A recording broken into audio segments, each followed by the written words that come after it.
People always said, blood is thicker than water. But I used to believe that friendship could be thicker than blood. Tola was my living proof. We met in college. Two girls far from home, clinging to each other in a world that often felt too big for us. She was fire and laughter. I was calm and cautious. We balanced each other out perfectly. We shared everything: clothes, meals, secrets. When I lost my mom in my final year, she became my rock. She cooked for me, stayed by my side, and cried with me until my eyes were too swollen to cry anymore. From that day, she wasn't just my best friend. She became the sister I never had. After graduation, our lives intertwined even more. We rented an apartment together and spent long nights talking about our dreams. I wanted a career in business.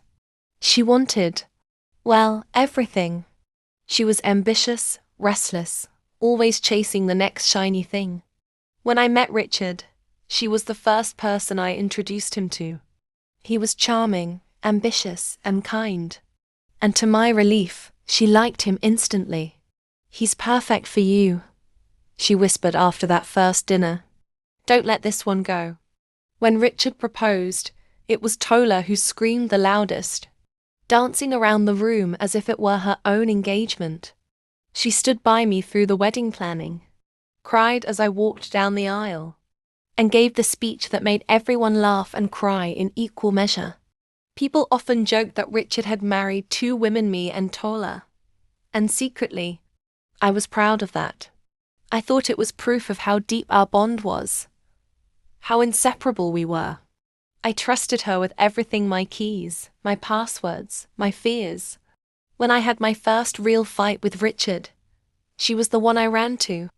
She always had the right words, the comforting hugs, the gentle reassurance that everything would be okay. I never questioned her closeness with us. Why would I? She was family. If Richard bought me a gift, she was often there helping him choose it.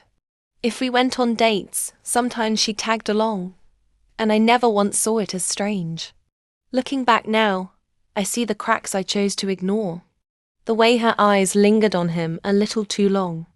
The way she laughed at all his jokes, even the ones that weren't funny. The way she dressed a little differently whenever she knew he would be around.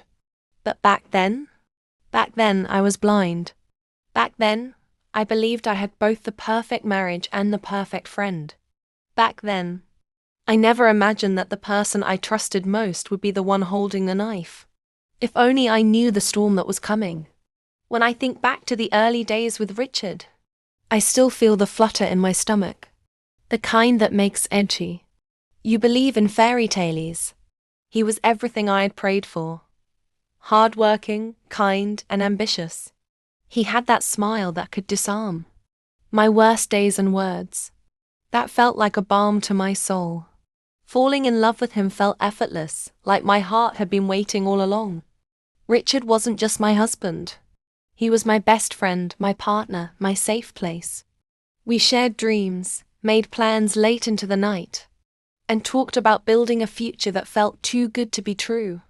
And in those days, it was true.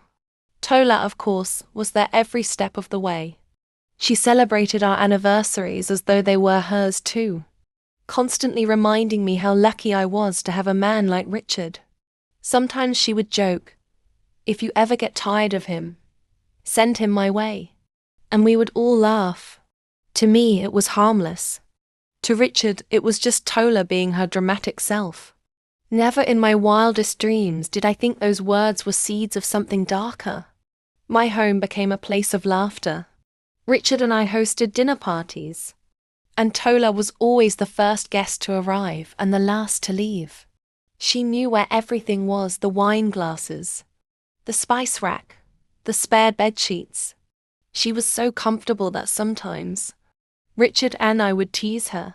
"Why don't you just move in already?" And maybe that was the problem. Maybe we gave her too much space, too much access. But back then, I thought nothing of it. To me, she was my sister. Why would I guard my home against her? I remember one particular night that still plays in my mind. Richard had just gotten promoted, and we decided to celebrate at home. I cooked his favorite meal and Tola joined us. We ate, drank, and toasted to his success. At some point, I went to the kitchen to grab dessert, and when I came back, I found them laughing at some private joke. The way they looked at each other, it was fleeting, subtle. I brushed it off. Why wouldn't I? He was my husband. She was my best friend. My heart couldn't even conceive of betrayal from either of them. Our love story looked perfect from the outside, and in many ways it was. Richard held me when I was tired from work, sent me flowers just because, and whispered promises of forever when the world grew heavy. We made plans for children, for buying our dream home, for vacations we'd take when life slowed down. And Tola? She was always there, cheering us on, smiling that smile that I mistook for love for me, when in truth it was hunger for him. Looking back now, I realized that what felt like perfection was only a stage being set. My marriage wasn't just ours. Quietly, silently, it was becoming hers too. And I, blinded by love and trust, was handing it to her piece by piece. I used to think promotions and opportunities at work came from hard work and good timing. But sometimes they come from betrayal dressed as luck. It was a Monday morning when my boss called me into his office. He had that serious look he always wore before giving out big assignments. "I have something important for you," he said, leaning forward on his desk. "There's a 3-week business trip to Qatar. It's a high-stakes project, and I trust you to deliver." My heart leaped. 3 weeks overseas, representing the company on such a big stage. It was everything I had dreamed of. I thanked him over and over, barely containing my excitement. The first person I called was Tola. She squealed into the phone, her voice brimming with enthusiasm. "Babe, this is huge. Qatar? 3 whole weeks? Girl, you're going international now." I laughed with her, feeling proud, feeling chosen. What I didn't know was that she had chosen it for me. Later, I would piece it together the way she had been spending more time around my office, dropping by under the excuse of meeting me for lunch. The way she casually mentioned to my boss how dedicated I was, how I was perfect for big opportunities. At the time, I thought she was being a supportive friend. But in truth, she was carefully planting seeds, nudging my boss toward sending me away. She wanted me gone. At home, Richard was supportive. "It's just 3 weeks," he said, pulling me into his arms. "I'll miss you like crazy, but this is good for your career. You should be proud of yourself." His words melted me.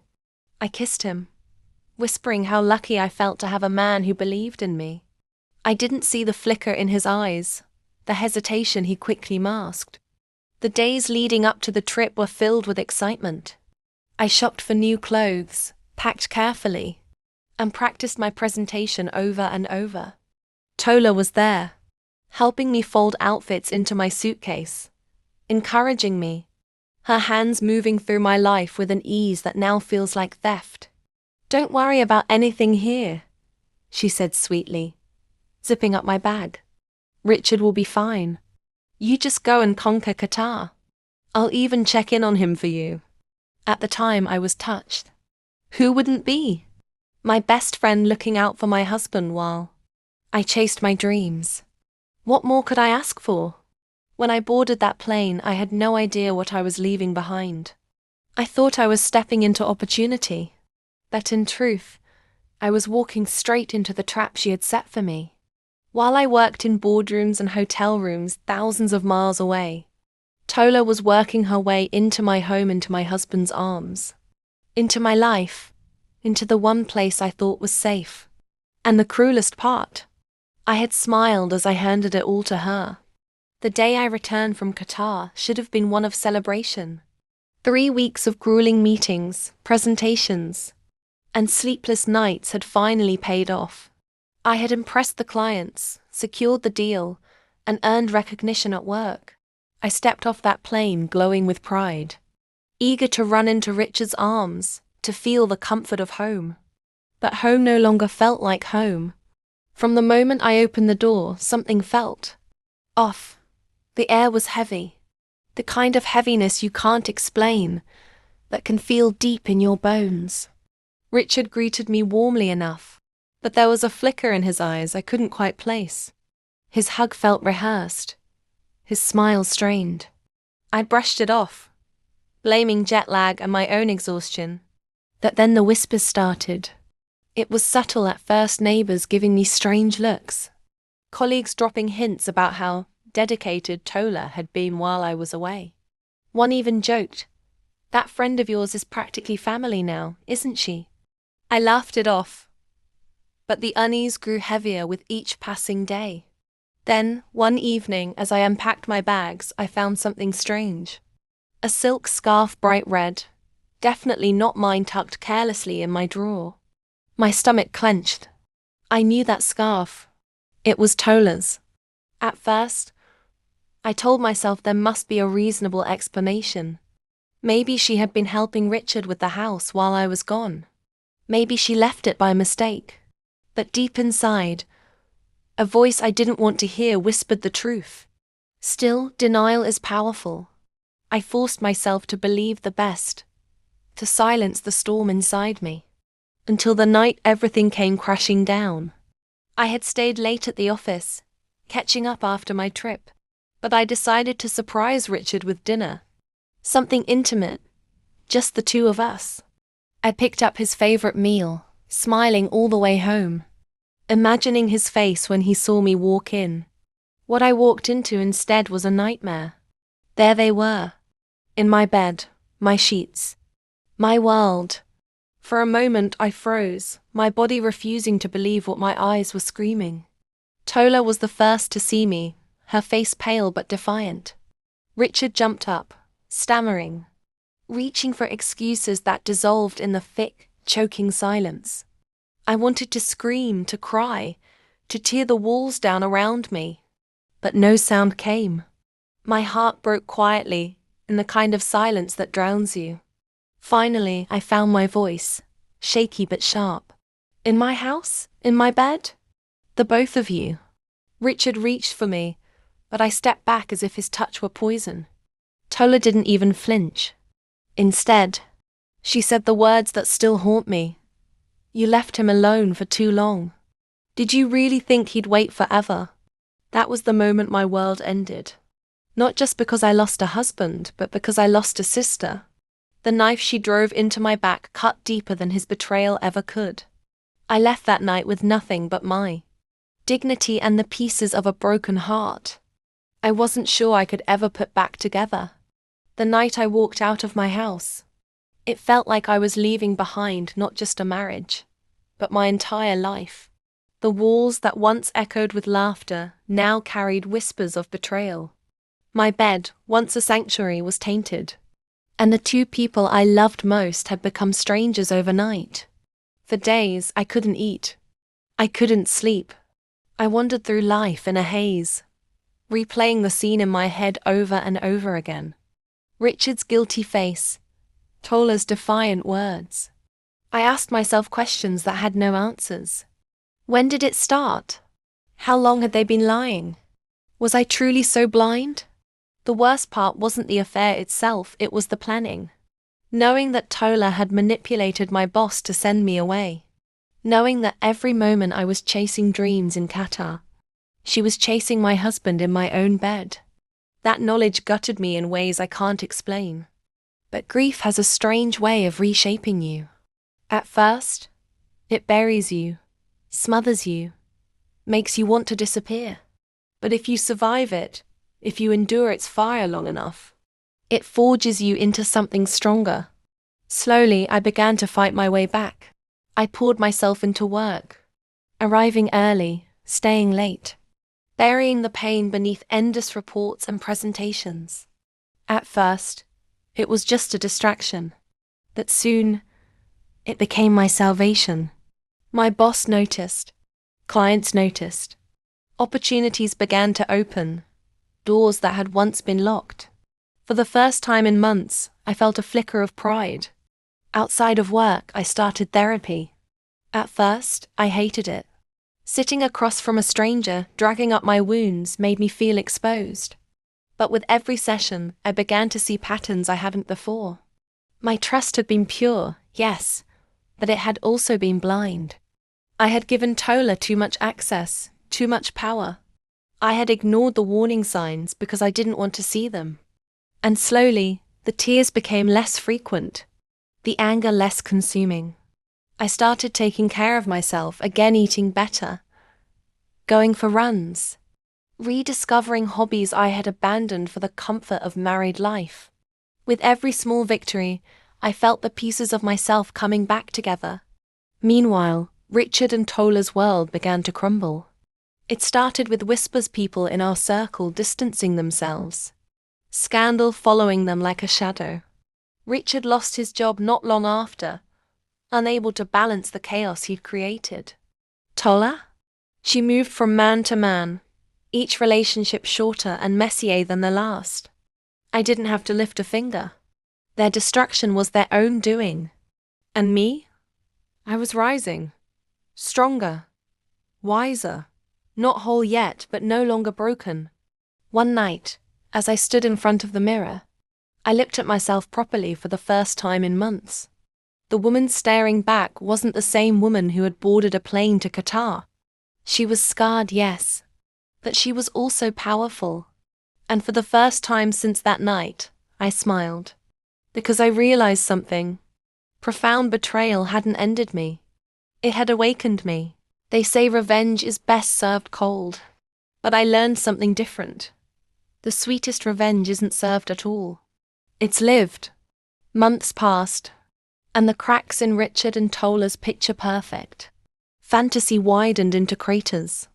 The man who once walked with pride now avoided eye contact in public. His name, once respected in business circles, became a cautionary tale whispered in boardrooms. Losing his job was only the beginning. Debt followed. Friends distanced themselves. He went from wearing designer suits to begging for favors. Tola fared no better. She clung to him at first, parading their affair as if it were love, as if betrayal could ever bloom into happiness. But soon the glamour wore off. When the money dried up, so did her devotion. She began drifting different men, different promises, none of them lasting. The confident, sharp-tongued woman I once admired now looked like a shadow of herself, chasing pieces of a life she could never build. And me? I thrived. My career soared. That Qatar trip, the very trap they had set for me, became the turning point of my professional life. Clients remembered me. Partners sought me out. Within a year, I had climbed higher than I ever imagined possible. I bought a new home, one filled not with memories of betrayal, but with fresh beginnings. People often asked me how I managed to stay so composed through it all. The truth? I didn't need to fight them. They destroyed themselves. All I had to do was keep moving forward. The moment of true closure came unexpectedly. I was at a charity gala, dressed in a gown that made me feel like royalty, when I saw them. Richard, gaunt and weary, standing beside Tola, who looked worn out and restless. They froze when they saw me. I didn't flinch.